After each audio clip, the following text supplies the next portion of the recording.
sebuah gang kecil di kota Solo, tahun 2005, berdiri sebuah warung bakso sederhana dengan papan ganda yang catnya sudah mulai pudar. Tulisan di papan itu masih terbaca jelas, meskipun huruf-hurufnya mulai terkelupas, bakso Burini. Warung itu tidak besar, hanya berlantai semen dengan beberapa meja kayu panjang dan kursi plastik warna biru yang sebagian sudah goyah kakinya. Namun setiap sore, suasana di sana selalu ramai. Aroma kaldu sapi mengepul dari panci besar di atas tungku, Saya tidak tahu menguar ke apa-apa. udara, menyebar ke Tolong jalan Pak, sempit di depan gang. Kami Bau tahu gurih Anda itu terlibat. seringkali membuat Katakan orang yang yang lewat tak sebenarnya. tahan untuk mampir, entah hanya untuk mengisi perut atau sekadar duduk berbincang dengan tetangga. Warung Burini memang lebih dari sekadar tempat makan. Ia menjadi titik temu, tempat berbagai lapisan masyarakat bertemu dan berbagi cerita. Burini, perempuan paruh baya dengan tubuh agak berisi, berdiri di balik tungku.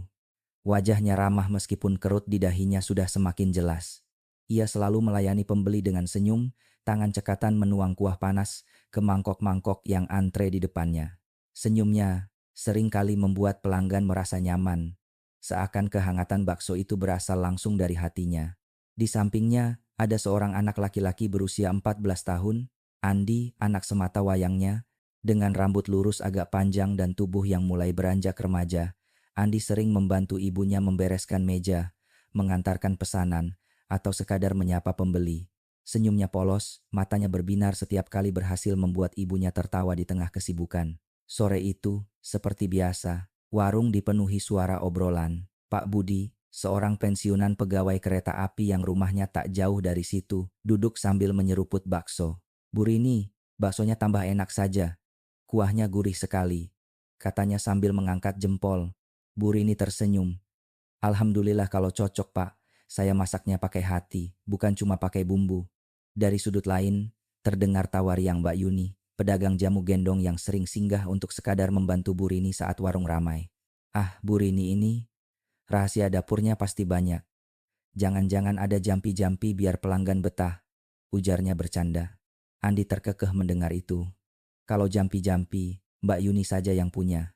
Jamunya selalu bikin sehat," sahutnya polos. Suasana sore di warung itu memang penuh kehangatan. Ada tukang becak yang singgah setelah seharian mengayuh. Ada ibu-ibu yang baru pulang dari pasar, bahkan beberapa mahasiswa dari Universitas 11 Maret kadang mampir di akhir pekan. Warung itu ibarat titik pertemuan berbagai cerita hidup. Namun di balik tawa dan obrolan ringan, ada sesuatu yang belakangan ini mengganggu pikiran Bu Rini. Ia tak pernah menunjukkannya terang-terangan, tapi Andi sering menangkap tatapan kosong ibunya ketika menatap panci besar berisi kuah bakso. Sejak beberapa bulan terakhir, Bu Rini mendapat pasokan daging dari seorang pemasok bernama Slamet. Lelaki itu berpenampilan sederhana, sering datang membawa karung hitam berisi daging setiap 2 atau 3 hari sekali. Harga daging yang ia tawarkan jauh lebih murah daripada pasar, dan bagi Bu Rini yang berjuang menjaga harga bakso agar tetap terjangkau, tawaran itu sulit ditolak. Namun, di dalam hati kecilnya, ada rasa ragu yang sulit ia buang. Pernah suatu kali, ketika membuka karung daging kiriman Slamet, ia mencium bau yang agak berbeda, meski setelah dimasak aroma itu hilang tertutup bumbu kuah. Ia mencoba menghibur dirinya sendiri, mungkin hanya karena penyimpanan yang kurang baik. "Andi, jangan lupa sambalnya diganti, yang di meja sudah mau habis," ujar Bu Rini sore itu, berusaha menutupi kegelisahannya dengan kesibukan. "Iya, Bu, biar aku gantiin," jawab Andi cepat, lalu berlari kecil mengambil botol sambal baru. Suasana riuh pelanggan membuat keresahan itu seakan tenggelam. Namun Andi, dengan kepekaan seorang anak, merasakan ada yang berbeda dari ibunya belakangan ini. Saat membersihkan meja, ia memberanikan diri bertanya pelan, "Bu, akhir-akhir ini kok sering melamun? Ada apa?" Bu Rini sempat terdiam, lalu tersenyum samar. "Ah, enggak apa-apa nak, mungkin ibu cuma capek." Jawaban itu tak sepenuhnya meyakinkan, tapi Andi tak berani bertanya lebih jauh. Ia hanya mengangguk, berharap senyum ibunya benar-benar tulus. Matahari mulai tenggelam. Lampu-lampu jalan di gang sempit itu menyala, menciptakan suasana hangat yang akrab. Pelanggan masih ramai, beberapa bahkan menambah porsi. Tawa dan obrolan bercampur dengan aroma kuah bakso yang mengepul. Di tengah keramaian itu, seorang pemuda yang tak biasa tampak duduk di sudut warung. Rambutnya rapi, memakai kemeja sederhana, wajahnya serius memperhatikan mangkok bakso di depannya. Ia adalah Farhan, mahasiswa hukum dari UNS, yang kebetulan lewat dan memutuskan mampir karena aroma kaldu yang menguar dari warung. Saat mencicipi bakso pertamanya, alisnya mengernyit. Rasanya enak, gurih, bahkan lebih padat daripada bakso yang biasa ia makan. Tapi ada sesuatu yang membuatnya bingung, seolah teksturnya berbeda. Ia menatap mangkok itu lama, sebelum akhirnya menoleh pada Burini, yang menghampirinya dengan senyum ramah. "Gimana mas? Cocok sama rasanya?" tanya Burini dengan sopan. Farhan mengangguk, mencoba tersenyum. "Iya bu, enak. Cuma agak unik ya, lebih padat dari biasanya." Burini tertawa kecil. "Hehe, itu rahasia dapur. Kalau cocok jangan lupa datang lagi mas." Obrolan ringan itu kembali menutup keresahan Burini. Namun di balik senyum dan tawa yang memenuhi warung malam itu, tak ada seorang pun yang tahu bahwa kehangatan sederhana di gang kecil Solo ini sebentar lagi akan diguncang kabar mengerikan. Sebuah rahasia besar yang perlahan merayap, siap menghancurkan ketenangan Burini dan anaknya. Malam itu ditutup dengan suara sendok beradu dengan mangkok, tawa pelanggan, dan senyum Burini yang berusaha meyakinkan dirinya bahwa semua baik-baik saja. Padahal jauh di dasar hatinya, rasa was-was mulai tumbuh semakin kuat. Malam semakin larut di kota Solo. Warung bakso Burini masih saja ramai. Lampu pijar kuning di dalam warung berayun pelan tertiup angin, menciptakan bayangan lembut di dinding kayu yang sudah mulai rapuh. Dari luar, terdengar suara motor lalu lalang, suara anak-anak kecil berlarian, dan obrolan warga di gang sempit. Di sudut warung, Farhan masih duduk dengan mangkok baksonya. Ia sebenarnya sudah kenyang, tapi tangannya belum juga meletakkan sendok. Sejak suapan pertama, rasa aneh itu terus mengganggunya. Teksturnya terlalu padat, seratnya tidak persis seperti daging sapi yang biasa ia makan. Saat sedang berpikir, gigi Farhan tiba-tiba mengenai sesuatu yang keras. Ia berhenti mengunyah. Perlahan, ia keluarkan benda kecil itu dari mulutnya. Saat ia letakkan di telapak tangan, napasnya tercekat. Benda itu berwarna pucat tipis melengkung, mirip sekali dengan kuku manusia. Farhan menatapnya lama, berharap itu hanya tulang rawan atau serpihan lain. Namun semakin diperhatikan, bentuknya terlalu jelas. Keringat dingin mengalir di pelipisnya. "Mas, ada yang salah dengan baksonya." Suara Burini tiba-tiba terdengar dari samping. Wajahnya penuh perhatian. Matanya menatap mangkok Farhan. Farhan buru-buru menutup telapak tangannya, menyembunyikan benda itu dengan tisu. Ia tersenyum hambar. "Oh, enggak bu, cuma kepedesan. Sambalnya kebanyakan." Burini menghela napas lega. "Alhamdulillah kalau begitu. Hati-hati saja mas, jangan sampai sakit perut." Farhan hanya mengangguk. Ia kemudian membayar bakso dengan cepat, memasukkan tisu berisi benda kecil itu ke saku celana, lalu melangkah keluar warung dengan langkah tergesa. Dari balik tungku, Burini memperhatikan kepergiannya dengan tatapan bingung. Ada sesuatu dalam ekspresi pemuda itu yang membuat hatinya semakin tidak tenang. Di rumah kontrakan kecilnya malam itu, Farhan menyalakan lampu meja belajar. Ia duduk dengan wajah tegang, membuka tisu yang ia bawa pulang. Benda itu masih ada di sana, bentuknya jelas, kuku manusia yang terkelupas. Jantungnya berdegup kencang. Ia mengambil ponsel, mencari di internet gambar perbandingan. Setiap foto yang muncul membuatnya semakin yakin. Itu bukan tulang rawan, itu kuku manusia. Ia menutup wajah dengan kedua tangan. "Ya Allah, apa yang sebenarnya terjadi?" Gumamnya lirih. Namun sebagai mahasiswa hukum, naluri kritisnya segera bekerja. Ia tahu kalau hal ini benar, maka kasus ini bukan hal sepele. Besok pagi, ia sudah bertekad akan membawa benda itu ke seorang temannya di Fakultas Kedokteran untuk diperiksa lebih lanjut. Sementara itu, di rumah Burini, suasana berbeda. Warung sudah tutup. Andi duduk di ruang tamu dengan pensil dan buku gambar.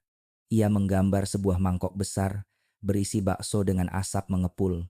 Di sampingnya ada gambar wajah Burini dengan senyum hangat. "Bu, kalau nanti aku sudah besar, aku mau bikin warung bakso yang lebih besar dari ini. Namanya Bakso Andi," katanya polos. Burini tersenyum. Meski hatinya sedang gundah, ia mengusap kepala anaknya. "Iya nak, asal kamu rajin belajar. Jangan lupa juga selalu jujur, karena orang akan percaya sama kita kalau kita jujur." Namun dalam hati, Ia tak bisa menepis bayangan karung hitam berisi daging kiriman Slamet. Ia teringat lagi aroma aneh yang kadang tercium samar. Sambil memandangi wajah polos Andi, hatinya diliputi rasa takut. Bagaimana jika selama ini ia sudah salah percaya pada orang yang tak seharusnya dipercaya? Keesokan harinya, Farhan membawa potongan kuku itu ke fakultas. Ia menemui Dewi, seorang mahasiswi kedokteran tingkat akhir yang ia kenal baik. Dengan wajah tegang, Farhan mengeluarkan benda itu dari plastik kecil. Dewi menatapnya lama, lalu mengernyit. Farhan, ini, aku hampir yakin ini kuku manusia. Lapisan keratinnya terlalu khas. Teksturnya juga bukan tulang atau kulit hewan. Farhan tercekat. Kamu yakin? Yakin. Kalau masih ragu, aku bisa bawa ini ke lab forensik kecil di fakultas. Tapi aku bilang dari sekarang, aku hampir 100% yakin. Kata-kata itu membuat lutut Farhan lemas. Ia bersandar di kursi, menutup wajahnya. Kalau begitu, aku harus lapor ke polisi. Dewi mengangguk serius. Ya, tapi kamu juga harus hati-hati. Kalau benar ini kasus besar, kamu bisa dalam bahaya. Di sisi lain, warung Bu Rini masih berjalan seperti biasa. Pelanggan tetap masih datang, meski ada beberapa wajah baru yang mulai memperhatikan lebih cermat. Pak Budi duduk di kursi panjang, menyeruput kuah bakso. Ia memperhatikan Bu Rini yang tampak sering melamun. Bu Rini, sampean sehat? Belakangan kok sering bengong. Bu Rini tersentak, lalu tersenyum hambar. Sehat, Pak. Cuma capek saja. Pak Budi menghela napas. Ia tahu tetangganya itu wanita kuat, tapi ada sesuatu yang ia sembunyikan. Ia memilih tidak menekan lebih jauh, hanya berharap Bu Rini mau cerita suatu hari nanti. Sementara Mbak Yuni datang membawa jamu gendong.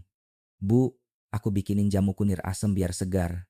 Jangan sampai sakit loh. Kalau sampean jatuh sakit, siapa yang jaga warung?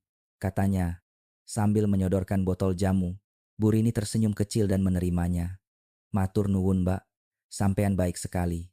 Namun, sore itu suasana berubah. Farhan datang lagi ke warung. Kali ini wajahnya serius, matanya menatap ke setiap sudut ruangan. Ia duduk di pojok, memperhatikan pelanggan yang sedang menikmati bakso dengan lahap. Di benaknya hanya ada satu hal. Kalau benar kuku itu berasal dari manusia, berarti ada sesuatu yang sangat mengerikan di balik warung ini. Ia menatap Bu Rini yang sibuk melayani pembeli dengan senyum tulus. Dalam hati kecilnya, ia bertanya-tanya, apakah perempuan ini benar-benar tidak tahu apa-apa, atau justru menyembunyikan rahasia besar? Malam menjelang. Gang kecil itu masih dipenuhi suara obrolan warga. Namun di balik tawa dan aroma kuah bakso yang gurih, bayangan kegelapan mulai menyelimuti warung kecil Bu Rini. Dan Farhan tahu, sejak malam itu, hidupnya tidak akan lagi sama. Pagi itu, udara Solo terasa gerah, meski matahari baru naik. Jalan-jalan sekitar kampus UNS dipenuhi mahasiswa yang bergegas menuju kelas. Di antara kerumunan itu, langkah Farhan terasa berat. Matanya sayu, semalaman ia hampir tidak tidur. Di dalam saku jaketnya tersimpan plastik kecil berisi potongan kuku yang ia temukan di bakso warung Bu Rini. Hatinya berkecamuk. Ia tahu melapor ke polisi bukan perkara sepele. Kalau benar ini bukti kejahatan, maka ia bisa menjadi saksi penting. Dan itu berarti hidupnya akan berubah. Namun suara hati kecilnya menolak diam. Kalau aku tutup mulut, entah berapa orang lagi yang jadi korban. Gumamnya pelan. Ia pun melangkah menuju kantor kepolisian kota Solo. Di kantor polisi, suasana cukup ramai. Beberapa warga mengurus surat, ada pula yang melapor kehilangan. Farhan menuju meja resepsionis, lalu berkata dengan suara tenang tapi tegas, "Saya ingin bertemu penyidik. Ada laporan penting." Petugas menatapnya sejenak, lalu mengangguk. "Silakan tunggu sebentar." Tak lama kemudian, seorang pria tegap dengan rambut mulai memutih keluar dari ruang dalam. Wajahnya serius, tatapannya tajam namun berwibawa. Dialah Komisaris Hendra, salah satu perwira senior yang dikenal tegas dan berpengalaman. "Anda yang mau melapor?" tanyanya. Farhan berdiri dan mengangguk. "Iya, Pak. Nama saya Farhan, mahasiswa hukum UNS. Saya menemukan sesuatu yang mencurigakan di sebuah warung bakso." Hendra mengernyit, memberi isyarat agar Farhan ikut ke ruang kerjanya. Setelah duduk, Farhan mengeluarkan plastik kecil dari saku. Tangannya sedikit gemetar. "Ini, Pak, saya temukan di mangkok bakso kemarin. Bentuknya mirip kuku manusia. Saya sudah konsultasi dengan teman saya di kedokteran. dan ia hampir yakin ini bukan dari hewan.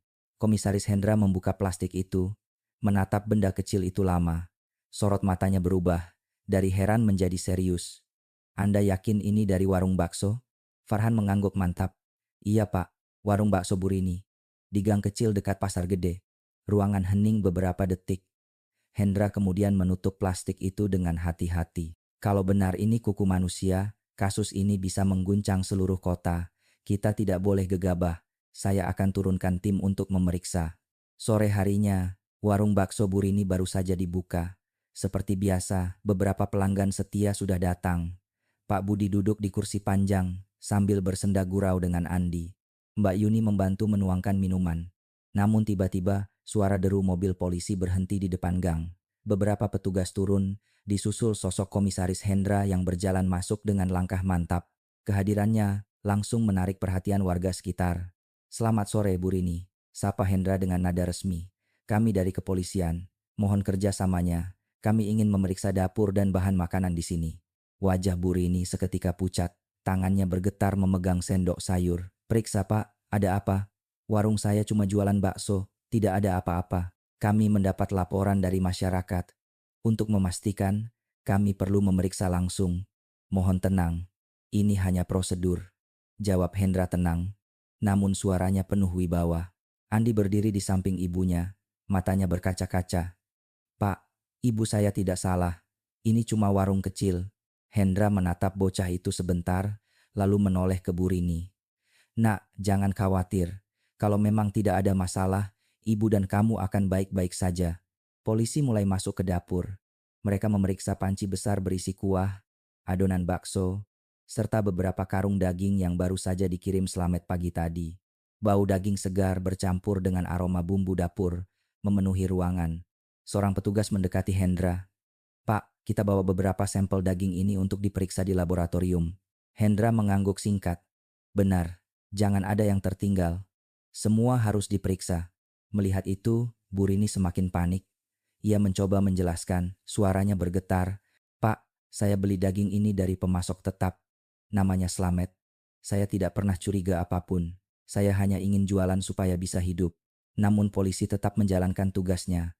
Semua barang dicatat, difoto, lalu dimasukkan ke dalam kantong bukti. Dari luar warung, warga semakin ramai berdesakan. Bisik-bisik mulai terdengar. Katanya ada yang aneh di baksonya. Jangan-jangan benar dagingnya bukan sapi. Astaga, saya kemarin baru makan di sini. Bisikan itu menusuk telinga Andi. Ia menunduk. Wajahnya memerah antara marah dan malu. Ingin ia berteriak membela ibunya, tapi suaranya tercekat. Setelah pemeriksaan awal selesai, Hendra mendekati Bu Rini. Bu, kami minta Anda ikut ke kantor untuk dimintai keterangan. Ini bukan penangkapan, hanya pemeriksaan lebih lanjut. Kami juga perlu tahu lebih banyak tentang pemasok daging bernama Slamet itu. Bu Rini hampir menangis, tapi ia mencoba tegar. Baik pak, saya ikut. Asal nama saya jangan langsung dicemarkan. Saya tidak bersalah. Andi menggenggam tangan ibunya erat-erat. Bu, aku ikut juga. Hendra menatap anak itu, lalu mengangguk. Anak boleh ikut, tapi hanya sampai ruang tunggu. Ibu harus masuk untuk memberikan keterangan. Malam itu, warung bakso Bu Rini digembok polisi. Garis kuning dipasang di depan pintu. Warga sekitar semakin gaduh, gosip menyebar cepat, seolah-olah sudah ada vonis sebelum kebenaran terungkap. Di kantor polisi, Bu Rini duduk di kursi interogasi. Wajahnya lelah, matanya sembab. Di depannya, Komisaris Hendra membuka berkas. Bu, tolong jujur. Dari mana saja ibu mendapat pasokan daging? Dari Slamet, Pak. Sudah lama saya beli sama dia. Dia bilang itu daging sapi. Saya percaya saja. Saya tidak pernah lihat hal aneh. Kecuali apa, Bu? Hendra menatapnya tajam. Bu Rini menghela napas panjang. Kadang baunya agak lain. Tapi saya pikir mungkin karena penyimpanan. Saya enggak pernah curiga sejauh itu. Hendra mengangguk perlahan. Dari gerak tubuh Bu Rini, ia merasakan lebih banyak kepanikan daripada rasa bersalah. Dalam hati kecilnya, ia percaya perempuan ini tidak tahu apa-apa. Namun prosedur tetap harus berjalan. Di luar ruang interogasi, Andi duduk gelisah di kursi tunggu. Air matanya menetes diam-diam. Ia mendengar beberapa polisi berbisik tentang daging manusia dan korban. Kata-kata itu menancap di hatinya seperti pisau. Saat itulah Farhan datang menghampiri. Ia merasa bersalah karena laporannya telah menyeret warung itu ke dalam masalah besar. Andi, suaranya pelan. Aku tahu ini berat, tapi kalau benar ada yang tidak beres dengan daging itu, kita harus tahu kebenarannya. Andi menoleh dengan mata merah. Kalau ibuku benar-benar tidak salah, aku akan pastikan orang yang menyuruh pasok daging itu dihukum. Farhan mengangguk. Dalam hatinya, ia sadar kasus ini baru saja dimulai. Hari-hari di kantor polisi terasa begitu lambat bagi Bu Rini. Sejak dibawa untuk dimintai keterangan, ia hampir tak bisa tidur. Setiap kali memejamkan mata, wajah para pelanggan yang selama ini ia layani muncul satu persatu, seolah menuntut jawaban. Ia tidak pernah membayangkan, usaha kecil yang hanya bertujuan menghidupi anaknya kini menyeretnya ke ruang interogasi. Andi selalu menemaninya di ruang tunggu. Meski tidak diizinkan masuk saat penyidik bekerja, bocah itu duduk termenung, sesekali menggambar di buku tulisnya. Untuk melupakan rasa takut, ia menggambar seorang ibu yang sedang tersenyum di balik panci besar, sementara orang-orang di sekelilingnya menunjuk dengan wajah marah. Di ruang kerjanya, Komisaris Hendra menatap tumpukan berkas. Ia sudah terbiasa menghadapi kasus kriminal, tapi kali ini berbeda. Kalau benar daging itu mengandung jaringan manusia, berarti ada sesuatu yang jauh lebih besar di baliknya. Ia tahu kota Solo bisa gempar. Ketika seorang petugas datang membawa amplop coklat, Hendra segera bangkit. Ini hasil laboratorium, Pak, ujar petugas itu. Dengan wajah tegang, Hendra membuka amplop tersebut. Matanya menelusuri setiap baris laporan. Tangannya mengepal tanpa sadar. Sampel daging terbukti positif, mengandung jaringan manusia. Bukan hanya satu, tapi ada indikasi berasal dari lebih dari satu individu. Ruangan itu terasa hening. Hendra menghela napas berat, lalu menutup berkas itu cepat. Kalau ini sampai bocor ke publik, kota ini bisa kacau. Gumamnya lirih. Namun berita buruk memang sulit disembunyikan. Keesokan paginya, salah seorang wartawan mendapat bocoran dari orang dalam laboratorium. Surat kabar lokal langsung memasang judul besar di halaman depan. Diduga daging manusia dalam bakso Solo. Polisi amankan pemilik warung. Koran itu menyebar cepat, dari pasar ke terminal, dari angkringan ke rumah-rumah. Warga geger. Ada yang langsung percaya, ada yang marah, ada pula yang panik karena merasa sudah lama menjadi pelanggan warung itu. Di gang kecil tempat warung Bu Rini berada, suasana berubah drastis. Warung yang dulu selalu dipenuhi tawa, kini terkunci rapat dengan garis polisi. Warga berkerumun di depan, sebagian menunjuk-nunjuk, sebagian bergosip lantang. Pantas rasanya beda. Ternyata, astaga, seru seorang ibu dengan wajah ngeri. Ya Allah, saya kemarin makan 2 mangkok. Kalau benar itu daging manusia, gimana nasib saya? Sahut yang lain. Bisik-bisik itu sampai ke telinga Andi ketika ia pulang sebentar ke rumah mengambil pakaian. Bocah itu menunduk sepanjang jalan, tak berani menatap siapapun. Beberapa anak kecil yang biasanya bermain dengannya kini menjauh. Bahkan ada yang berteriak dari kejauhan, "Itu anak penjual bakso manusia." Andi berlari pulang dengan mata basah. Ia menutup pintu kamar, menggambar lebih keras dari biasanya, seolah pensilnya bisa melawan semua ejekan itu. Di kantor polisi, Komisaris Hendra memanggil Farhan. Pemuda itu kini menjadi saksi utama. Dengan wajah tegang, Hendra menatapnya. "Farhan, laporanmu sudah membuat geger satu kota.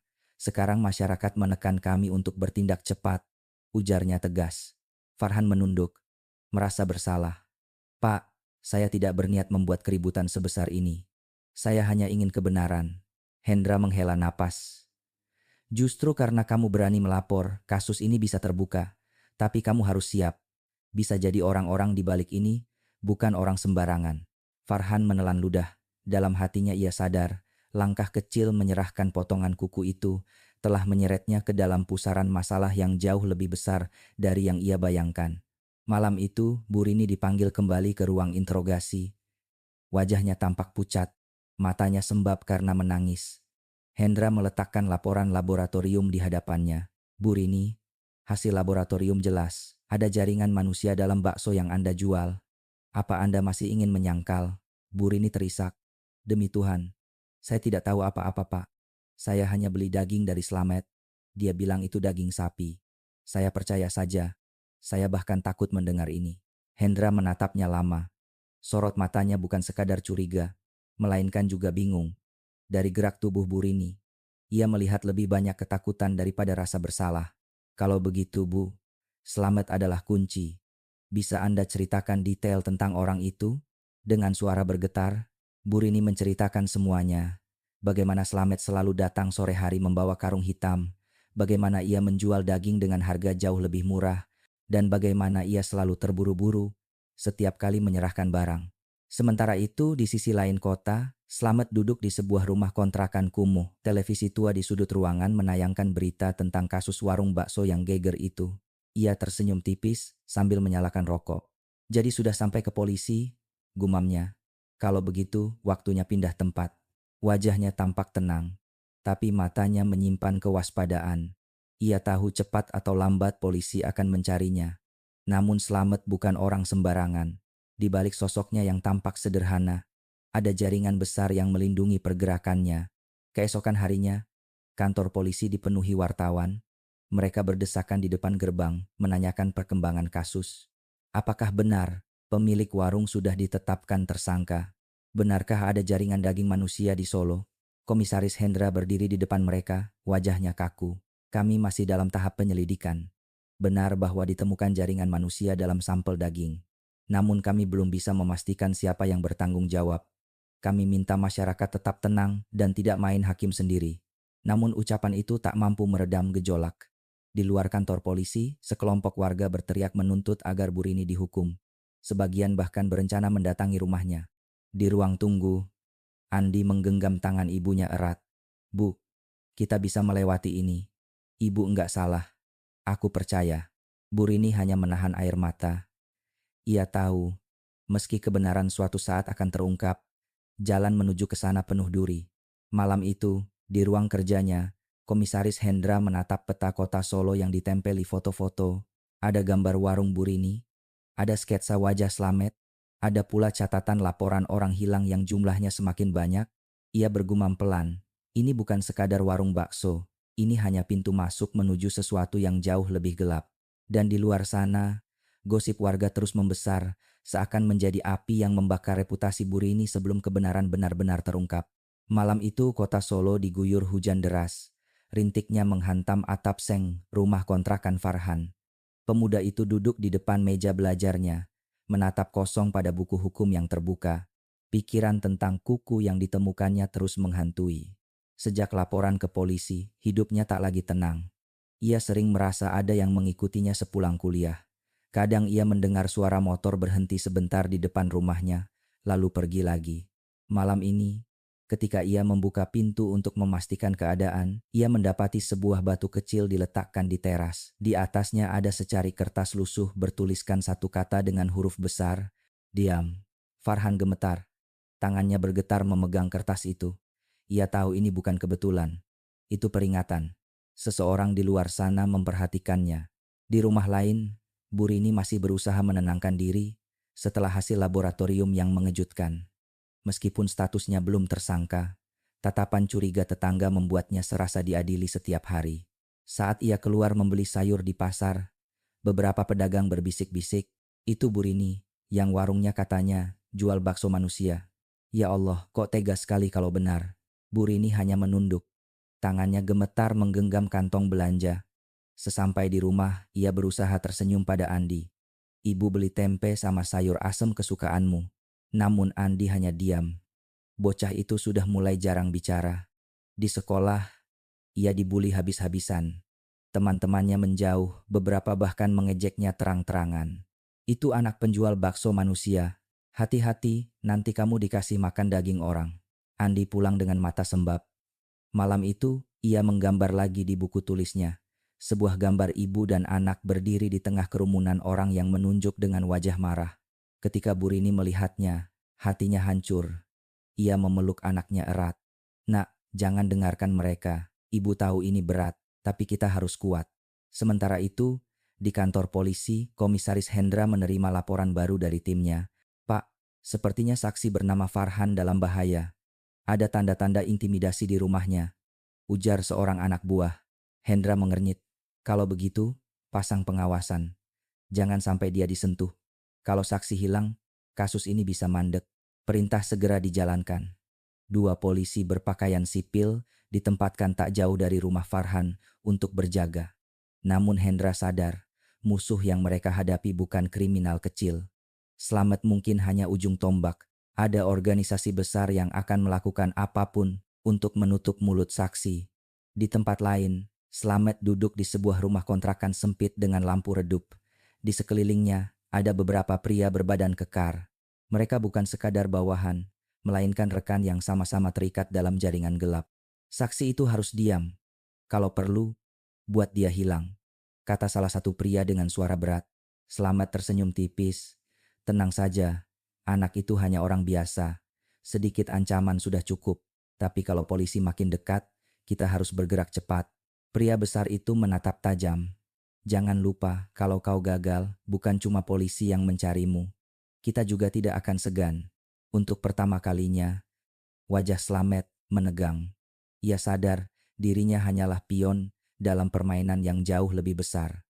Malam berikutnya, Farhan duduk di ruang tamunya.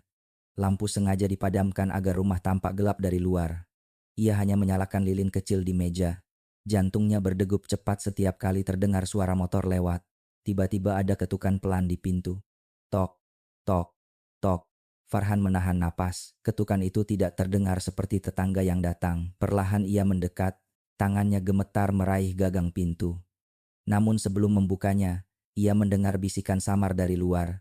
Berhenti bicara, kalau tidak kau yang berikutnya. Farhan terperanjat. Suara itu dingin, penuh ancaman. Ia mundur beberapa langkah. Keringat dingin membasahi punggungnya. Ketika ia berani mengintip dari jendela, jalanan sudah kosong. Hanya ada bayangan motor yang menjauh di tikungan. Keesokan harinya, Komisaris Hendra datang langsung menemui Farhan. Ia melihat wajah pemuda itu pucat dengan mata merah karena kurang tidur. Mereka datang semalam. Ya, tanya Hendra. Suaranya tegas tapi penuh empati. Farhan mengangguk. Pak, saya takut. Saya nggak mau apa-apa terjadi sama keluarga saya. Tapi, saya juga nggak bisa pura-pura nggak tahu. Kalau saya diam, orang-orang jahat itu menang. Hendra menepuk bahunya. Kamu orang berani, Farhan. Tapi mulai sekarang kamu di bawah perlindungan kami. Kamu akan dipindahkan sementara ke tempat aman. Di rumah Burini, kabar tentang intimidasi terhadap saksi juga sampai ke telinganya. Ia semakin yakin bahwa dirinya hanyalah korban. Nak, lihat, katanya pada Andi. Ada orang lain yang mencoba menutupi kejahatan. Bukan kita yang salah. Andi menatap ibunya dengan mata penuh keyakinan. Kalau begitu, kita harus kuat sampai semuanya terbukti. Namun di balik semua usaha polisi melindungi saksi dan mengungkap jaringan, Slamet bergerak lebih licik. Ia mulai menyebarkan rumor baru melalui orang-orang bayaran. Gosip itu menyebar cepat di pasar, di warung kopi, di kampung-kampung. Katanya Burini itu sudah lama tahu. Dia sengaja kerja sama sama Slamet. Makanya warungnya bisa rame. Ada rahasia gelap di baliknya. Rumor itu membuat kebencian warga semakin besar. Sekali lagi Burini menjadi sasaran fitnah. Sementara dalang yang sebenarnya masih bebas berkeliaran. Malam itu, Komisaris Hendra berdiri di depan papan besar di ruang kerjanya. Di papan itu ada foto gudang kosong, catatan korban yang sudah mereka sita, sketsa wajah Slamet, dan garis merah yang menghubungkan semuanya. Ia menatapnya lama, lalu berkata pada anak buahnya, "Ini bukan sekadar pemasok nakal. Ini jaringan terorganisir.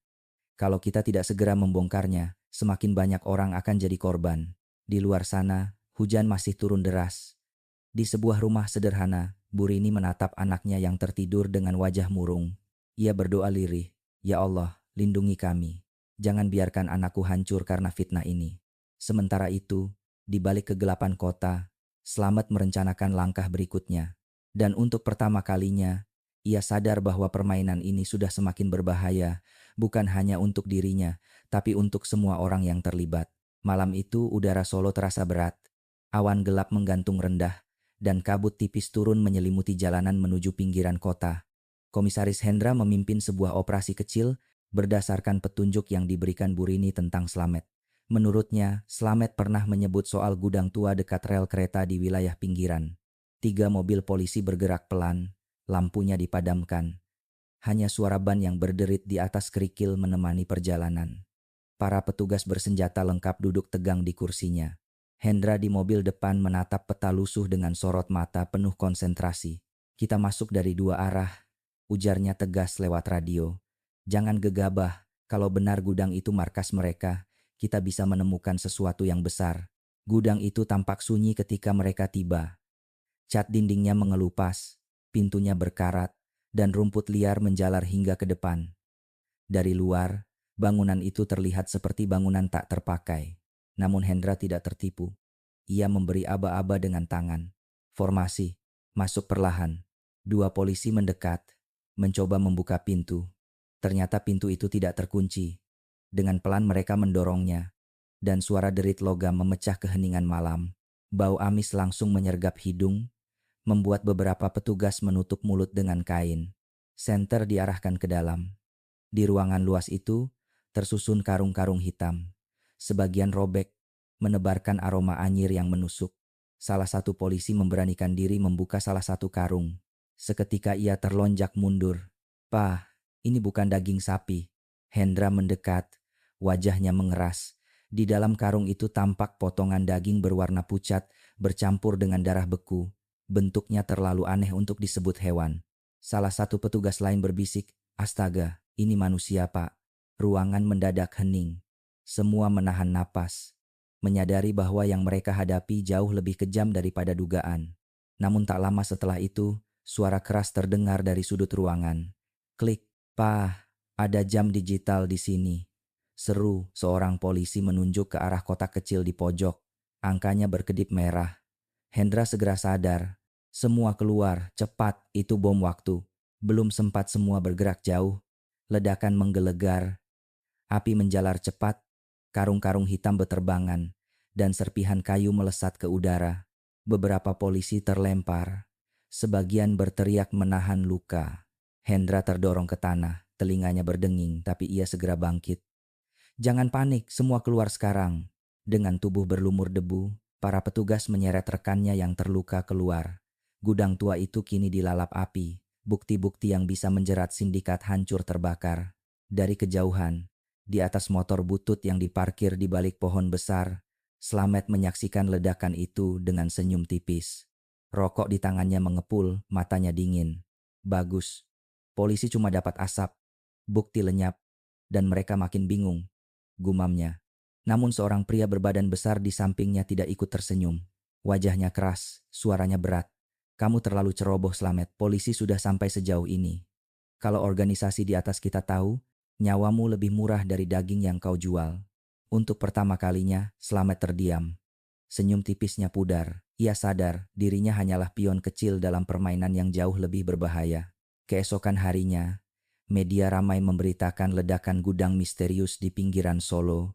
Foto asap hitam yang membumbung tinggi menghiasi halaman depan surat kabar. Judul besar terpampang, "Gudang diduga tempat penyimpanan daging misterius, meledak, polisi gagal amankan bukti." Warga semakin resah. Sebagian yakin ini bukti bahwa ada jaringan gelap yang bermain. Sebagian lagi malah semakin mencurigai Bu Rini. Jangan-jangan dia sengaja kasih info palsu ke polisi. Iya, biar kelihatan dia korban padahal sebenarnya ikut terlibat. Bisik-bisik itu semakin menekan Bu Rini. Bahkan di rumahnya sendiri, ia mendapat teror. Pagar rumahnya dicoret orang tak dikenal dengan cat merah. Pembunuh. Andi melihat coretan itu saat pulang sekolah. Bocah itu menunduk, matanya basah. Ia berlari masuk, memeluk ibunya erat. "Bu, mereka benci sama kita. Aku capek diejek terus." Bu Rini menahan air mata. Ia mengelus kepala anaknya. Suaranya bergetar. "Nak, kita hanya bisa sabar. Suatu saat orang-orang akan tahu kebenarannya." Di kantor polisi, suasana muram. Beberapa anggota tim terluka akibat ledakan. Dan yang lebih parah, semua bukti di gudang hancur. Komisaris Hendra duduk di ruangannya, menatap meja penuh abu dari jas yang terbakar. "Kita terlalu lambat," gumamnya. "Mereka tahu kita datang." Ada yang membocorkan. Seorang anak buah masuk membawa laporan baru. "Pak, kami temukan buku catatan yang tersisa di luar gudang, agak jauh dari titik ledakan. Isinya penuh angka dan nama. Beberapa nama tercoret dengan tinta merah." Hendra menatap catatan itu lama. Jantungnya berdegup kencang. Ini bukan sekadar pemasok, ini daftar korban. Sementara itu, Farhan yang kini dipindahkan ke rumah aman, tetap merasa tidak tenang. Malam-malamnya dipenuhi mimpi buruk tentang kuku manusia yang ditemukannya. Ia sering terbangun dengan keringat dingin. Dua polisi berjaga di luar pintu, tapi rasa takut tetap menyelimutinya. Suatu malam, ia membuka buku catatannya sendiri. Ia menulis pelan, "Kenapa aku? Kenapa aku yang harus menemukan itu?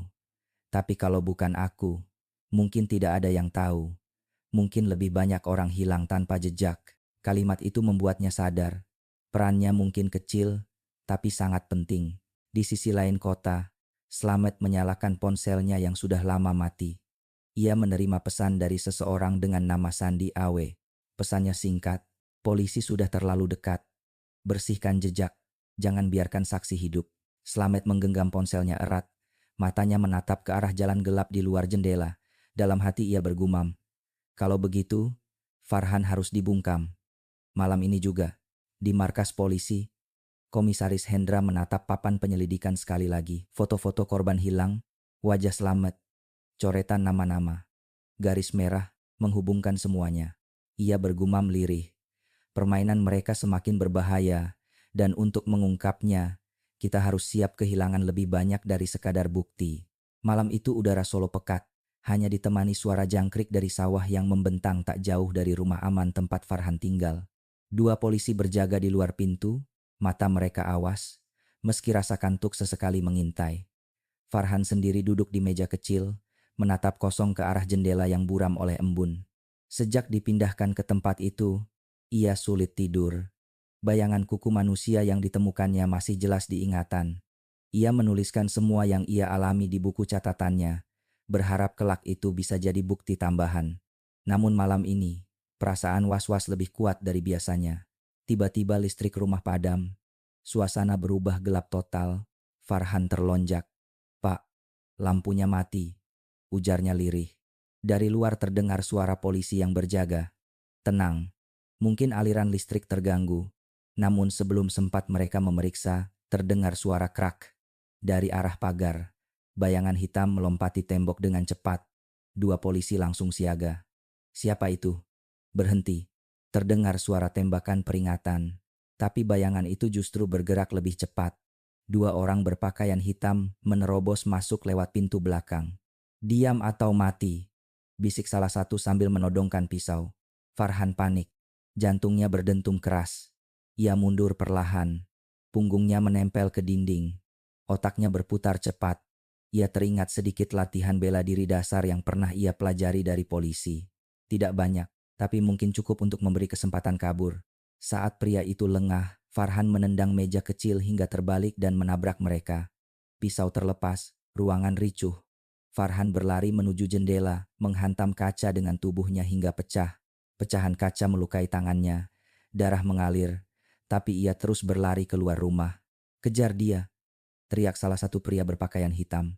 Di jalanan sepi yang hanya diterangi lampu jalan redup, Farhan berlari sekuat tenaga. Napasnya tersengal, tubuhnya sakit karena luka. Di belakangnya, dua pria itu mengejar dengan langkah cepat. Suara motor meraung, lampu sorot menyorot punggungnya. Farhan menoleh, motor itu semakin dekat. Ia hampir jatuh karena licin, namun tetap memaksa kakinya bergerak. Di kejauhan, ia melihat lampu mobil patroli melintas. Dengan sisa tenaga, ia berteriak sekuat-kuatnya, "Tolong, polisi!" Mobil itu segera berhenti.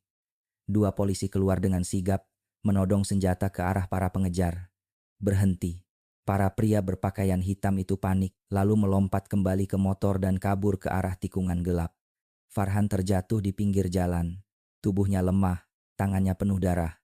"Cepat bawa dia ke mobil," seru salah satu polisi. Sirene meraung membelah malam, membawa Farhan menjauh dari bahaya. Di markas kepolisian, Komisaris Hendra menerima laporan dengan wajah tegang. "Jadi benar mereka mencoba membunuhnya?" "Ya Pak," jawab anak buahnya. "Untung ada patroli yang lewat. Kalau tidak, saksi bisa hilang malam ini." Hendra menatap meja penuh berkas dengan rahang mengeras. "Mereka semakin berani. Itu artinya kita sudah dekat dengan pusat jaringan." Di sisi lain kota, Slamet duduk di ruangan remang.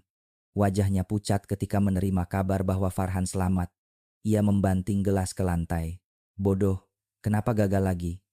Teriaknya pada anak buahnya. Seorang pria besar menatapnya dingin. Kamu lupa siapa yang memberi perintah. Kalau saksi itu masih hidup, bukan hanya polisi yang mencari kamu. Organisasi juga akan menutup mulutmu selamanya. Selamat terdiam. Tangannya gemetar, meremas rokok yang belum sempat ia nyalakan. Ia tahu hidupnya kini di ujung tanduk. Keesokan paginya, berita percobaan pembunuhan terhadap saksi mulai bocor ke publik. Media menulis, saksi kunci kasus bakso misterius nyaris dibunuh. Polisi curigai ada sindikat besar. Masyarakat semakin gaduh. Sebagian mulai percaya bahwa Bu Rini hanyalah korban. Namun sebagian lain tetap bersikukuh bahwa ia terlibat. Di rumahnya, Bu Rini mendengar kabar itu dengan wajah murung. Ia menatap Andi yang duduk diam di sudut. Nak, lihat. Ada orang lain yang jahat di balik semua ini. Ibu bukan pelakunya. Andi menatap ibunya dengan mata merah. Tapi kenapa orang-orang tetap benci sama kita, Bu? Mereka coret pagar rumah, mereka ejek aku di sekolah, aku capek. Bu Rini menarik anaknya ke dalam pelukan. Sabar, Nak. Kebenaran butuh waktu. Malam itu, Komisaris Hendra mengumpulkan timnya di ruang rapat. Papan besar penuh foto, catatan, dan garis merah kembali jadi pusat perhatian. Dengar baik-baik, ucapnya tegas. Mereka sudah mencoba membungkam saksi. Itu artinya saksi kita benar-benar tahu sesuatu yang bisa menghancurkan mereka. Mulai sekarang, perlindungan saksi harus jadi prioritas utama. Salah satu anak buah mengangkat tangan. Pak, bagaimana dengan Slamet? Jejaknya makin kabur setelah gudang itu meledak. Hendra mengetuk meja dengan jari. Slamet bukan pemain utama, dia hanya pion. Tapi pion pun bisa membawa kita ke raja.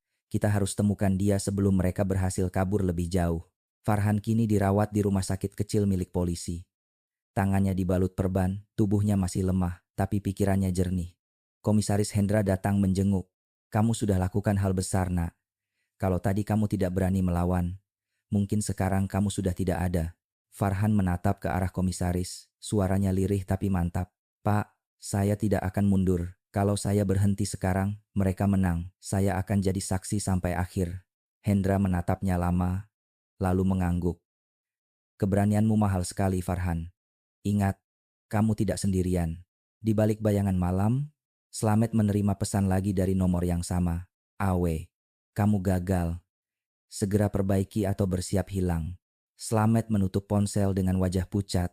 Ia sadar, musuh terbesarnya bukan polisi, tapi orang-orang di atasnya, dan mereka jauh lebih kejam dari yang bisa ia bayangkan.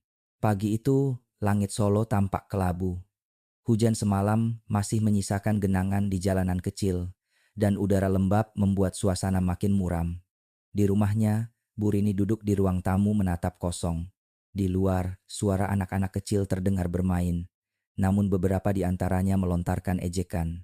Itu rumah penjual bakso manusia.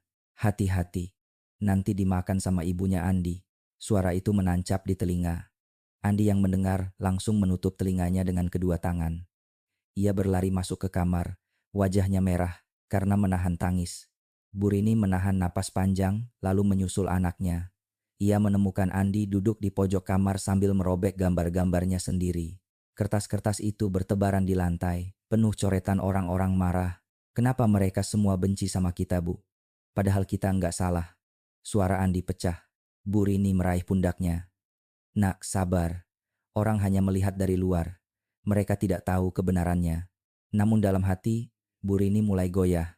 Ia takut kebencian ini akan menghancurkan jiwa anaknya yang masih muda. Di kantor polisi, suasana berbeda. Komisaris Hendra memimpin rapat besar bersama timnya. Papan penyelidikan penuh coretan, foto, dan garis merah menjadi pusat perhatian. Dari hasil analisis catatan yang selamat dari ledakan gudang, ujar Hendra, ada lebih dari 10 nama tercatat. Setelah kami cocokkan, sebagian nama ternyata cocok dengan laporan orang hilang di Solo beberapa bulan terakhir. Ruangan mendadak hening. Salah satu perwira muda bertanya, Pak, artinya korban-korban itu diolah jadi? Hendra mengangguk berat. Besar kemungkinan, ya. Dan lebih mengejutkan lagi, pola yang sama muncul di laporan orang hilang di Yogyakarta dan Surabaya. Ini bukan kasus lokal, ini jaringan lintas kota. Para polisi saling pandang. Kesadaran itu membuat bulu kuduk mereka meremang. Mereka tak lagi menghadapi kasus kecil, melainkan sindikat besar dengan jaringan rapi. Kita harus temukan siapa yang membiayai semua ini, tegas Hendra. Slamet hanyalah perantara, ada orang yang lebih tinggi di atasnya. Sementara itu, Farhan masih dirawat di rumah sakit kecil. Tubuhnya mulai membaik, meski tangannya masih diperban. Ia menerima kunjungan dari seorang mahasiswa kedokteran. Teman lamanya bernama Dewi. Aku dengar kabar kamu hampir dibunuh, kata Dewi lirih. Farhan tersenyum hambar. Iya, untung masih selamat. Dewi menatapnya dalam. Han, kamu harus hati-hati. Kalau benar ini jaringan besar, mereka tidak akan berhenti sebelum kamu bungkam. Farhan menghela napas. Aku tahu. Tapi kalau aku diam, semua orang yang hilang itu tidak akan pernah mendapat keadilan. Aku nggak bisa pura-pura lupa. Dewi menggenggam tangannya sebentar, lalu berkata, kalau begitu aku akan bantu sebisa mungkin. Aku punya akses ke laboratorium fakultas. Kalau ada bukti baru, kita bisa cek cepat di sana sebelum diserahkan ke polisi. Farhan menatapnya terharu. Terima kasih, Dew. Di sisi lain, fitnah terhadap Burini semakin gencar. Beberapa tetangga sengaja melempar batu ke atap rumahnya malam-malam. Pagar rumah dicoret dengan kata-kata hinaan. Bahkan ada yang menaruh bangkai ayam di depan pintu sebagai simbol kutukan. Andi tidak tahan lagi. Suatu sore, ketika ia pulang dari sekolah dan mendengar ejekan lagi, ia menoleh dengan marah. Ibu saya bukan pembunuh. Hentikan, teriaknya. Namun bukannya berhenti, ejekan justru semakin menjadi. Bocah itu akhirnya berlari pulang, memeluk ibunya erat-erat. Bu, aku nggak mau sekolah lagi. Aku malu. Air mata Burini jatuh. Ia sadar kebencian orang-orang sudah kelewatan. Tapi ia juga tahu, menyerah bukan pilihan. Malam itu, di ruang kerja kecilnya, Komisaris Hendra memandangi catatan baru dari tim intelijen. Ada transaksi mencurigakan lewat rekening berbeda-beda. Tapi semuanya mengarah pada satu nama inisial AW. Hendra mengetuk meja. Siapapun AW ini, dialah otak sebenarnya. Seorang anak buah menimpali. Pak, AW mungkin bukan orang biasa. Jumlah transaksi terlalu besar. Bisa ratusan juta. Itu dana organisasi. Hendra mengangguk. Kalau begitu, kita harus gali lebih dalam. Jangan sampai jejak ini hilang. Di sebuah rumah kontrakan kumuh, Slamet menatap layar ponselnya. Pesan baru masuk dari nomor yang sama. Kau gagal lagi. Polisi sudah menemukan catatan. Segera pindahkan semua jalur. Dan pastikan saksi itu tidak bicara. Slamet meremas ponselnya, wajahnya pucat. Ia tahu Awe bukan orang sembarangan. Jika ia gagal lagi, bukan hanya polisi yang akan memburunya, tapi juga organisasinya sendiri. Kalau begitu, aku harus bertindak duluan, gumamnya. Di rumah kecilnya, Burini berdoa lirih sebelum tidur. Andi sudah terlelap di sampingnya. Ia mengusap rambut anaknya, berbisik, "Nak, kita hanya punya satu sama lain. Ibu janji, kita akan bertahan sampai kebenaran terungkap."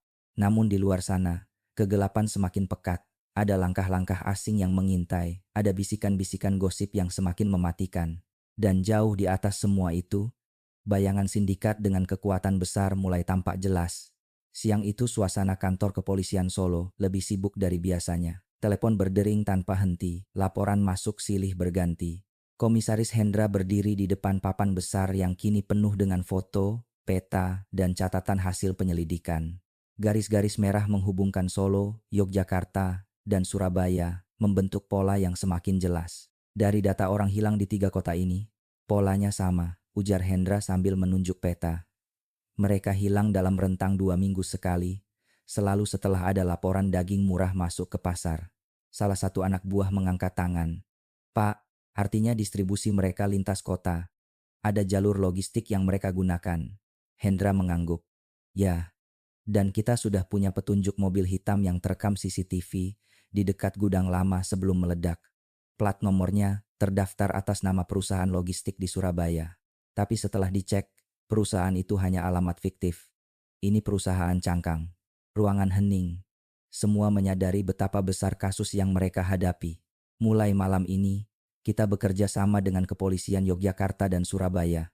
Kita tidak bisa lagi hanya fokus di Solo. Jaringan ini harus diputus dari akarnya, tegas Hendra.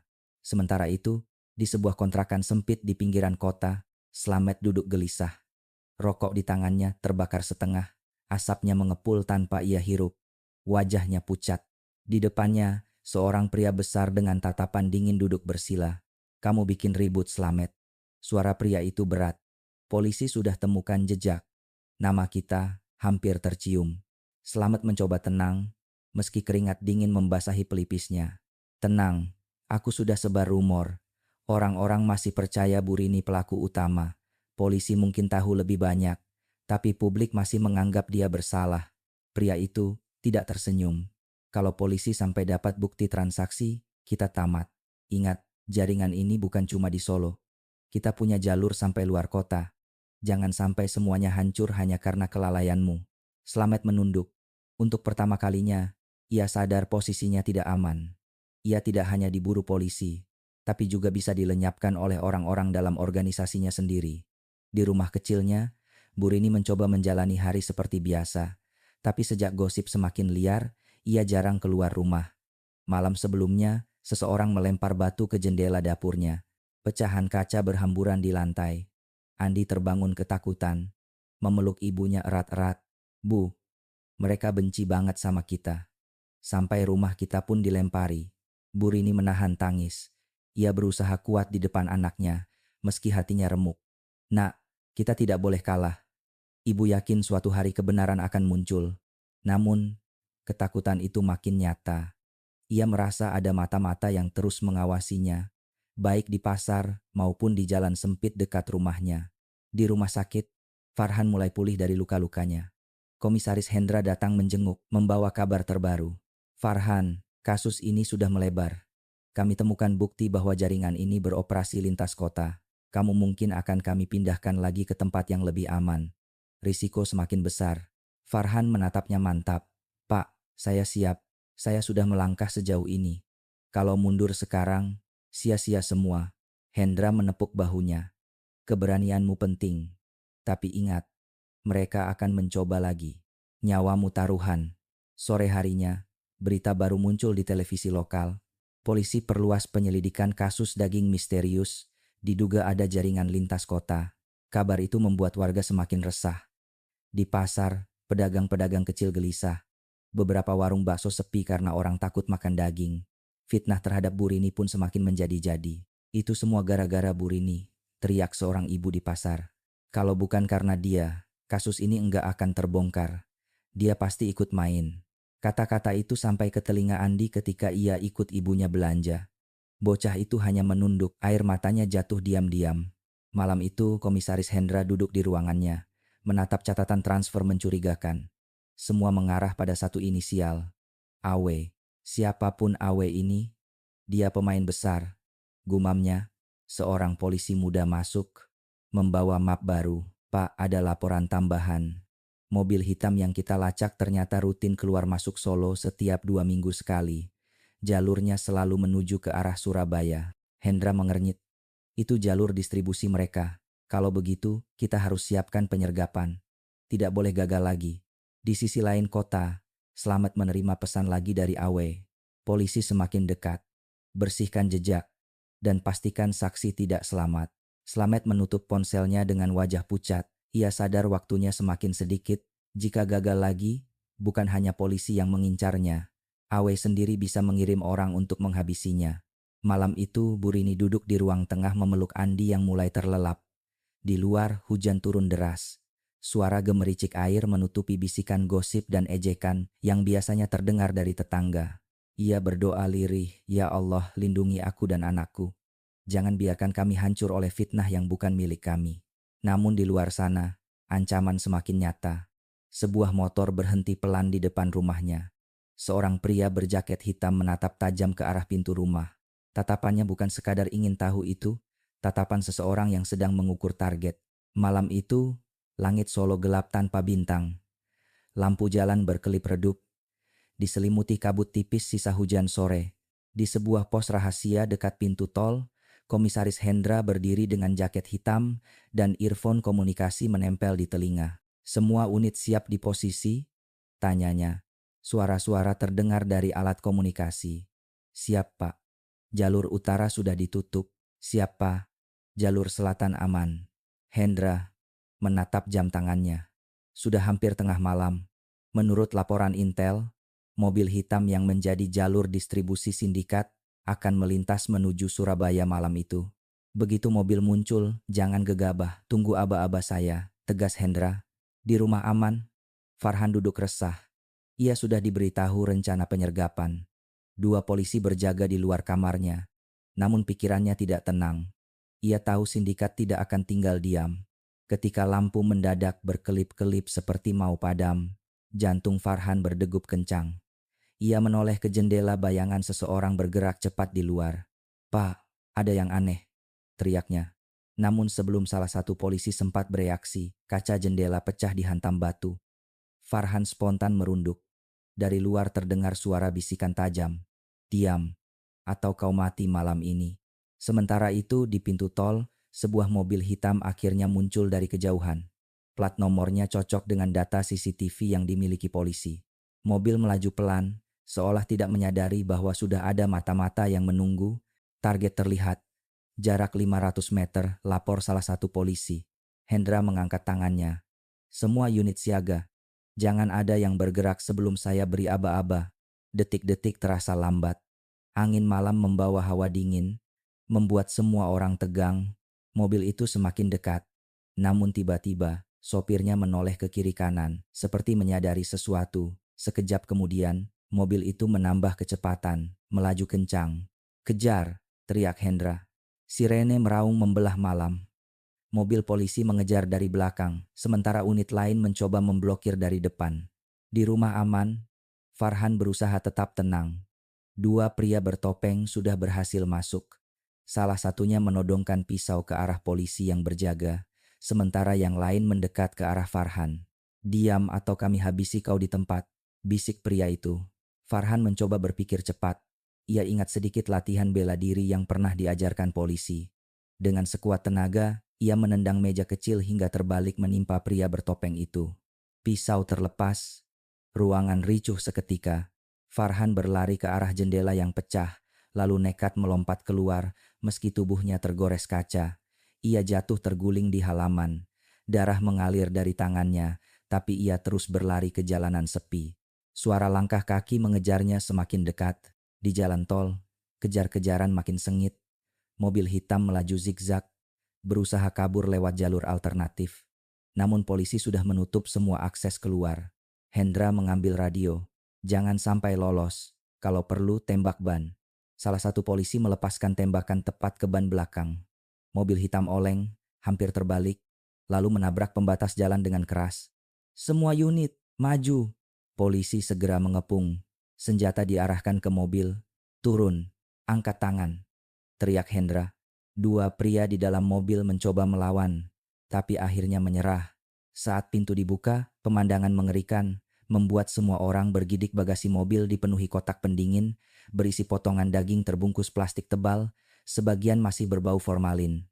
Seorang polisi menutup hidung dengan kain. "Astaga, ini bukan daging sapi." Hendra mengepalkan tangan. "Inilah bukti yang kita cari." Sementara itu, Farhan berlari tertatih di jalanan gelap.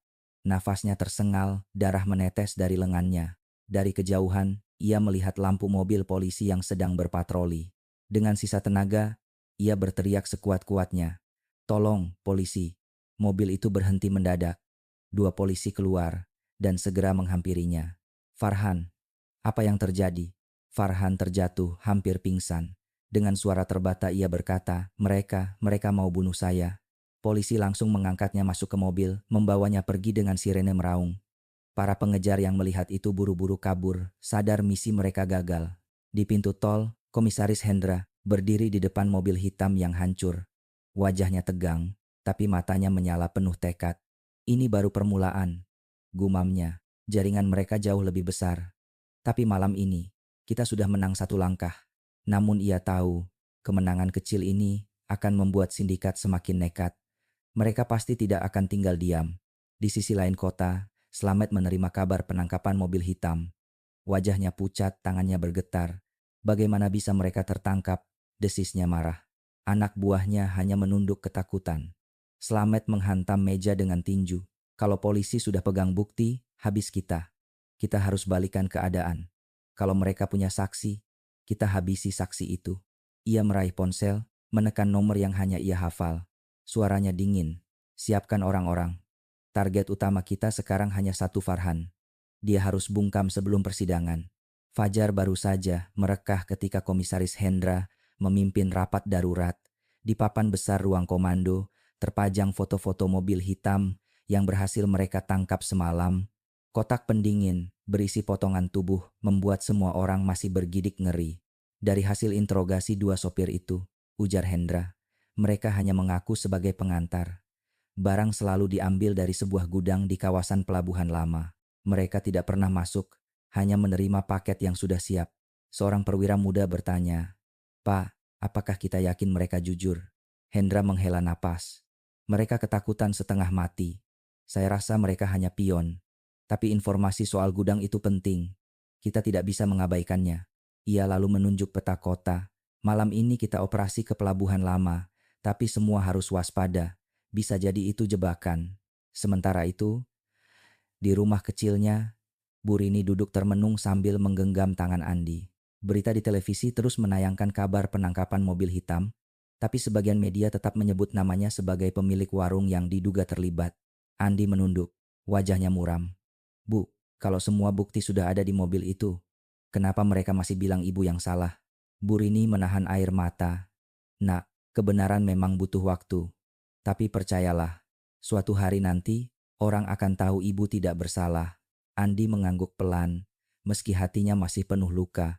Di rumah sakit, Farhan baru saja selesai mendapat perban baru. Wajahnya pucat, tapi semangatnya tak padam. Komisaris Hendra datang menemuinya. "Farhan, kami akan bergerak malam ini ke gudang pelabuhan lama. Tapi saya perlu kamu tahu, sindikat pasti tidak akan diam. Kamu tetap target mereka." Farhan mengangguk mantap. "Pak, jangan khawatir. Saya tidak akan mundur. Kalau memang harus jadi saksi, saya siap. Nyawa saya lebih baik dipakai untuk membuka kebenaran daripada diam." Hendra menatap pemuda itu dengan rasa hormat. "Keberanianmu luar biasa. Kami akan jaga kamu sebisa mungkin." Malam tiba. Kabut tipis menyelimuti kawasan pelabuhan lama. Bangunan gudang tua berdiri muram, catnya terkelupas, pintunya berkarat, burung camar berterbangan rendah, seolah merasakan sesuatu yang tidak biasa. Komisaris Hendra memimpin pasukannya dari depan. Senjata sudah terkokang, rompi pelindung terpasang. "Semua hati-hati, jangan bergerak sendiri. Ingat, ini bisa jebakan," tegasnya. Dua polisi mendekat ke pintu besar. Saat didorong, pintu itu terbuka pelan, berderit panjang. Bau menyengat langsung menyeruak, campuran amis darah dan formalin. Begitu lampu senter dinyalakan, pemandangan di dalam membuat semua orang tercekat. Puluhan kotak pendingin tersusun rapi, seperti gudang logistik biasa. Tapi ketika salah satunya dibuka, isi di dalamnya membuat seorang polisi hampir muntah. "Ya Tuhan," gumamnya. Potongan tubuh manusia, sebagian sudah diawetkan, menumpuk di dalam kotak. Wajah Hendra menegang, matanya penuh amarah. "Ini bukti terbesar, kita harus amankan semua." Namun tiba-tiba, salah satu polisi berbisik panik. "Pak!" Dengar itu, dari sudut ruangan terdengar bunyi detik jam yang aneh. Semakin lama semakin keras. Hendra mendongak cepat, instingnya langsung berteriak. "Semua keluar, cepat, ini jebakan." Belum sempat semua bergerak jauh, ledakan keras mengguncang gudang. Kotak-kotak pendingin berterbangan. Kaca pecah. Api mulai menjilat kayu tua. Suara jeritan terdengar di antara asap tebal. Beberapa polisi terlempar ke tanah. Ada yang terluka parah. Hendra sendiri terdorong hingga jatuh, telinganya berdenging. Namun ia segera bangkit, menyeret rekannya keluar dari api. "Asap semakin pekat. Cepat keluar semua," teriaknya. Tim berlarian panik, menyeret yang terluka. Api membesar, melalap hampir seluruh gudang. Dari kejauhan, di atas sebuah kapal kecil yang berlabuh, Slamet berdiri dengan rokok di tangannya. Senyum tipis muncul di bibirnya saat melihat kobaran api menjulang tinggi dari gudang. "Selamat tinggal, Bukti," gumamnya. Seorang anak buah di sampingnya bertanya, "Pak, kalau polisi selamat gimana?" Slamet menoleh tajam. "Biar saja. Mereka hanya akan pulang dengan tangan kosong. Dan publik akan semakin yakin.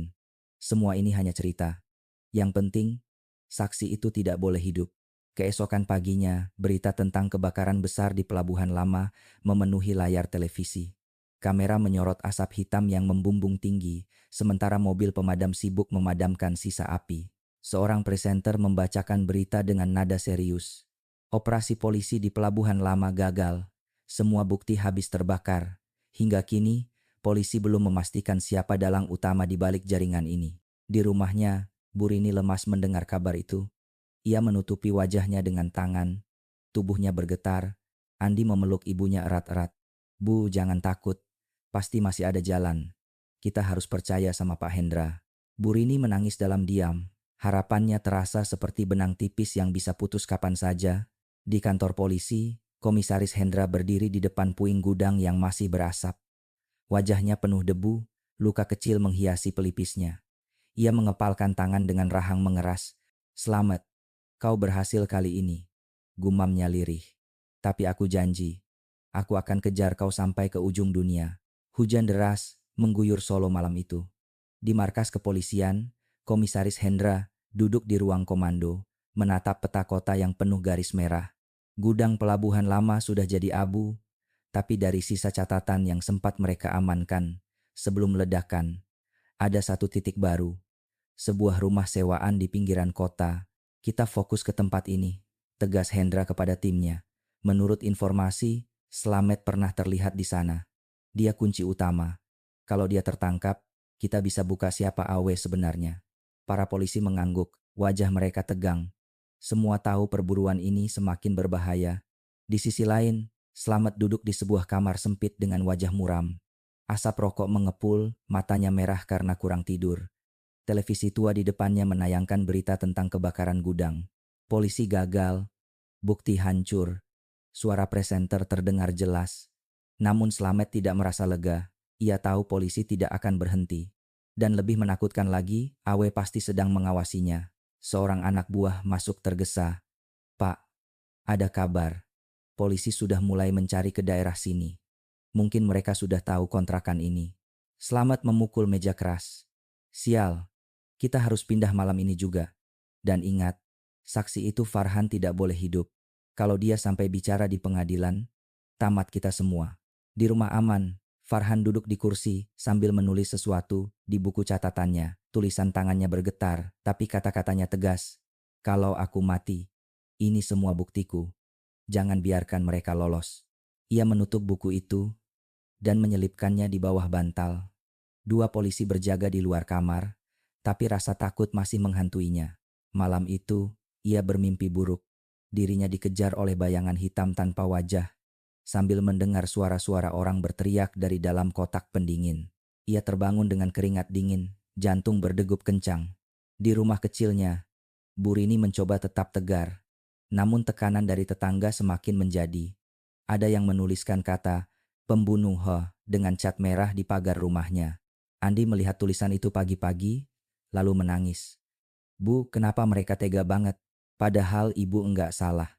Burini mengusap kepala anaknya. "Nak, sabar. Mereka hanya percaya gosip. Kita harus kuat." Namun dalam hati, ia merasa dunia seolah benar-benar meninggalkannya. Keesokan siangnya, Komisaris Hendra memimpin operasi menuju kontrakan yang diduga tempat persembunyian Slamet. Pasukan bergerak cepat mengepung bangunan tua itu. "Semua siap? Kita masuk sekarang." Pintu didobrak, polisi masuk dengan senjata terarah. Tapi ruangan itu kosong. Hanya ada kasur tipis, puntung rokok, dan sisa makanan. "Pak, sepertinya dia baru saja pergi. Jejaknya masih hangat," lapor seorang polisi. Hendra mengepalkan tangan. Dia tahu kita datang. Ada yang membocorkan. Tapi dia tidak bisa jauh. Tutup semua jalur keluar kota. Di tempat lain, Slamet sudah duduk di kursi bus sebuah terminal kecil. Topi hitam menutupi wajahnya. Ia menatap jam tangannya dengan gelisah. Namun sebelum bus berangkat, matanya menangkap headline di koran kios dekat terminal. "Saksi kunci kasus daging misterius akan bersaksi di pengadilan." Foto Farhan terpampang jelas. Slamet menggertakkan gigi. Kalau dia sampai buka mulut habis aku. Ia turun dari bus, meraih ponselnya, dan menelepon seseorang. "Ubah rencana. Kita serang rumah aman itu malam ini. Aku sendiri yang akan pastikan." Malam itu, Farhan kembali merasa ada yang aneh. Listrik rumah aman berkedip-kedip, seperti mau padam. Dua polisi berjaga semakin waspada. Tiba-tiba terdengar suara motor berhenti di luar pagar. Disusul langkah kaki berat mendekat. Salah satu polisi berbisik, "Siaga, sepertinya mereka datang lagi." Farhan menahan napas. Dari celah jendela, ia melihat bayangan beberapa orang membawa senjata tajam. Di saat yang sama, Komisaris Hendra mendapat kabar dari tim intel. "Pak, Slamet terlihat di sekitar kawasan rumah aman. Dia mungkin targetkan Farhan malam ini." Hendra langsung berdiri. "Kerahkan semua unit terdekat. Jangan sampai ada yang terluka. Kita tangkap dia hidup-hidup." Mobil polisi melaju kencang. Sirene meraung menusuk malam. Di rumah aman, suara benturan keras terdengar. Pintu pagar digedor dari luar. Farhan mundur ketakutan. Polisi di dalam mengokang senjata. Namun sebelum pintu jebol, suara sirene semakin mendekat. Lampu biru merah menyinari jalanan. Para penyerang panik. Sebagian lari ke gang sempit, sebagian lagi mencoba melawan. Tembakan peringatan meletus, membuat mereka bubar. Di tengah kekacauan itu, seorang pria berjaket hitam sempat menatap tajam ke arah jendela tempat Farhan berdiri. Itu Slamet. Wajahnya penuh amarah, matanya merah menyala. Ia lalu kabur ke kegelapan sebelum sempat ditangkap. Farhan jatuh terduduk, tubuhnya gemetar. "Pak, dia ada di sini. Saya lihat langsung. Itu Slamet." Hendra menepuk bahunya. "Ya, dan kita hampir mendapatkannya. Tapi percayalah, waktunya sudah dekat. Dia tidak akan bisa lari selamanya." Farhan mengangguk, meski ketakutan masih jelas di wajahnya. Sementara itu, di rumahnya, Burini dan Andi berdoa dalam diam. Mereka tidak tahu bahwa malam itu hampir saja nyawa Farhan melayang. Namun bayangan bahaya kini semakin dekat dengan mereka juga. Di balik semua kekacauan, Awe hanya duduk di kursi empuk entah di kota mana, tersenyum tipis sambil menatap layar ponsel yang menampilkan berita terbaru. "Bagus, biarkan Slamet terus jadi buruan. Dia pion yang mudah dikorbankan. Sementara itu, kita tetap aman di balik bayangan." Matahari pagi menyinari kota Solo, tapi suasananya masih dipenuhi kegelisahan. Kasus daging misterius itu sudah menyebar ke seluruh negeri. Warga takut, media terus menekan, dan polisi bekerja tanpa henti. Di ruang kerjanya, Komisaris Hendra menatap laporan terakhir. Tim intel melacak jejak Slamet di sebuah gudang tua dekat perbatasan kota. "Kali ini, tidak boleh ada kegagalan. Ini kesempatan kita. Malam ini operasi terakhir. Kita akhiri semuanya," ucap Hendra tegas. Malam turun. Pasukan polisi mengepung gudang reot di pinggiran Solo. Angin malam berembus kencang, membawa aroma lembab yang menusuk hidung. "Siap semua?" Suara Hendra terdengar melalui radio. "Siap, Pak," jawab anak buahnya serempak. Pintu gudang didobrak. Lampu senter menyorot ke dalam. Di sana, Slamet berdiri dengan pistol di tangannya. Wajahnya kusut, matanya merah. "Jangan mendekat," teriaknya. "Kalau kalian paksa, aku tembak." Hendra melangkah maju, matanya menatap lurus. "Slamet, ini sudah berakhir, menyerahlah. Kalau kau lawan, nyawamu sia-sia." Slamet tertawa getir. "Kau pikir menangkapku akan mengubah apa? Awe masih ada, aku hanya pion. Tangkap aku, jaringan tetap berjalan. Kalau begitu buktikan di pengadilan." "Bukan dengan darah," balas Hendra. Slamet semakin putus asa. Ia mengangkat pistol, tapi sebelum sempat menembak, tim khusus menyerbu dari samping. Pertarungan singkat terjadi, tembakan terdengar, kaca pecah, suara jeritan bergema. Akhirnya, Slamet terpojok. Borgol mengunci tangannya.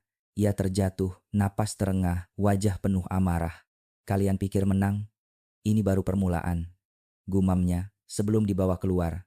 Beberapa hari kemudian, sidang besar digelar. Ruang pengadilan penuh sesak. Wartawan, warga dan aparat berjaga ketat. Farhan duduk di kursi saksi, wajahnya tegang tapi tegar. Dengan suara bergetar, ia menceritakan semuanya dari semangkuk bakso aneh, potongan kuku manusia, hingga usaha sindikat membungkamnya. Hakim mencatat dengan serius. Jaksa menegaskan dengan bukti dari mobil hitam yang ditangkap. Slamet duduk di kursi terdakwa. Wajahnya pucat, tapi matanya tetap menyimpan kebencian. "Apakah terdakwa mengakui?" tanya hakim. Slamet hanya menunduk, terdiam. Di luar gedung pengadilan, Burini dan Andi menunggu dengan cemas. Ketika berita putusan keluar, tangis lega pecah. Pengadilan memutuskan Slamet bersalah dan dihukum seumur hidup. Pemilik warung bakso, Burini, dinyatakan tidak terlibat dan dibebaskan dari semua tuduhan. Andi langsung memeluk ibunya erat-erat. Bu, nama kita bersih. Mereka akhirnya tahu ibu tidak salah. Air mata Bu Rini mengalir deras. Alhamdulillah, nak, kita akhirnya bebas. Beberapa minggu kemudian, suasana kota mulai tenang. Warung bakso Bu Rini memang tidak pernah buka lagi, tapi setidaknya ia bisa berjalan dengan kepala tegak. Orang-orang yang dulu mencaci kini mulai menunduk malu, meski luka hati tidak akan pernah hilang sepenuhnya. Komisaris Hendra datang berkunjung ke rumah sederhana itu. Ia disambut hangat oleh Bu Rini dan Andi. Terima kasih, Pak. Kalau bukan karena Bapak dan tim, mungkin saya selamanya dicap pembunuh, ujar Bu Rini dengan mata berkaca-kaca. Hendra tersenyum tipis. Bukan karena saya, karena keberanian kalian. Seorang ibu yang tidak menyerah, seorang anak yang tetap percaya, dan seorang saksi yang berani bicara. Andi menatapnya kagum. Pak, apa sekarang semua sudah selesai? Hendra menghela napas panjang. Untuk sementara, ya, tapi masih ada Awe yang belum tertangkap. Perjuangan belum selesai. Yang penting, kalian selamat. Itu sudah kemenangan terbesar.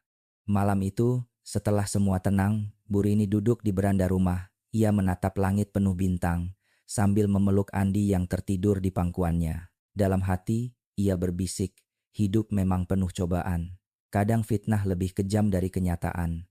Tapi selama ada keberanian dan keteguhan hati, kebenaran akan menemukan jalannya. Suara jangkrik mengisi keheningan malam. Angin berembus lembut. Untuk pertama kalinya setelah sekian lama Bu Rini bisa menarik napas lega, dan meski warung baksonya tinggal kenangan, cinta seorang ibu dan keberanian orang-orang jujur telah membuktikan keadilan, meski lambat, tetap akan datang.